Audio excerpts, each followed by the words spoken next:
వందనరాయ, బడి మానేయడానికి నీ దగ్గర చాలా ఉపాయాలున్నాయిరా.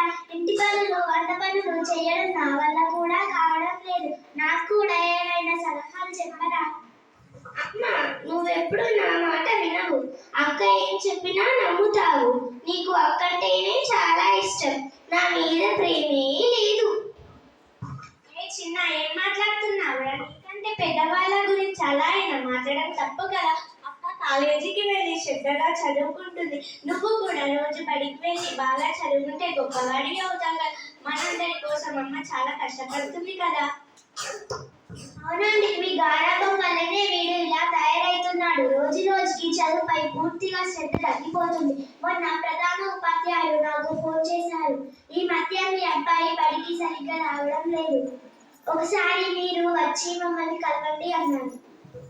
అవును నాన్న, వాళ్ళ సైన్స్ టీచరు నాకు దారిలో కలిశారు. ప్రతిరోజు బేకరీ దగ్గర కనిపిస్తున్నాడట.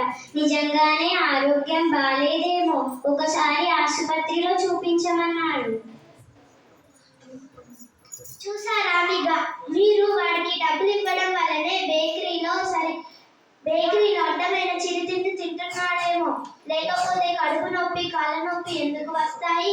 టీచర్ కూడా ఈ వేషాలని గమనిస్తున్నారు. మనమే తెలుసుకోలేకపోయాం. చదువుకు అవసరమైనవి కొనుక్కుంటాడని డబ్బిచ్చారు. కానీ వీడు దిక్కుమాలిన చెత్త చెదాలను తిని అనారోగ్యం తెచ్చుకుంటాడని నేనే మాత్రం కలగంటినా ఏమిటి? అమ్మా నాన్న, మీరు తమ్ముడు గురించి దెబ్బలాడుకోకండి. వాడికి అర్థమయ్యే విధంగా నేను చెప్తాను. సరే తల్లి, వాడి కంటే పెద్దవాడివి, మంచి చెడు తెలిసిన దానివి. వాడికి మంచి విషయాలు చెప్పి సరైన దారిలో పెట్టు బిడ్డ. తమ్ముడు రారా, నీకు ఒక మంచి దృశ్యం చూపిస్తాను.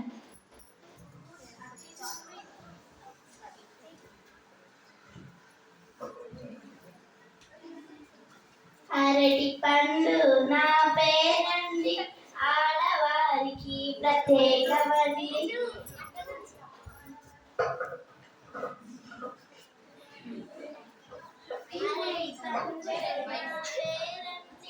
ఆడవారికి ప్రత్యేకమని, పూజలు, నోములు, వ్రతాలు అన్నిట్లో నేనుంటానండి.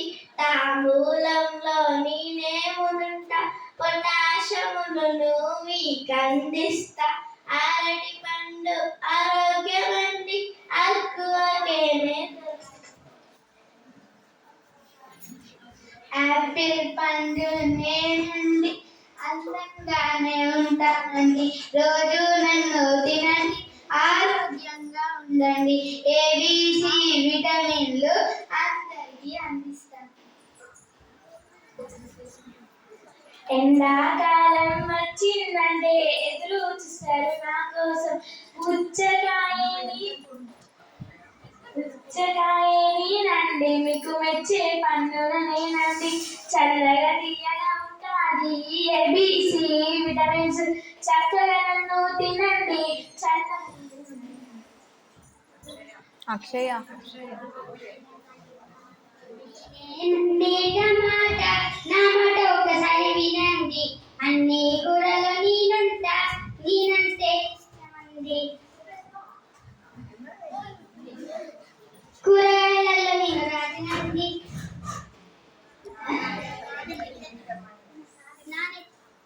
నా నెత్తిన కిరీటం ఉంటుంది. సి విటమిన్ నేను ఇస్తానండి. చింతలేక మీరు. ఆకుకూరల్లో నేనుంటానండి. నా పేరు పాలకూర అండి. నా రుచి కమ్మగా ఉంటుందండి. కళ్ళకు బలాన్ని నేనిస్తానండి. ఏ విటమిన్ నేను అందిస్తానండి. ఎంతో ఆరోగ్యానికి కలుగుతుందండి. ప్రతిరోజు నన్ను తినండి 10 సార్లు. కాకరకాయ కటిక చేదుగా ఉంటానండి. రుచితో నీరు చేదే గాని మంచికి తోరే గాని. మంచికి మారు పేరండి. ఇష్టంగా తినండి. ఆరోగ్యంగా ఉండండి. ఏబిసితో పాటు ఈ విటమిన్ ఇస్తానండి.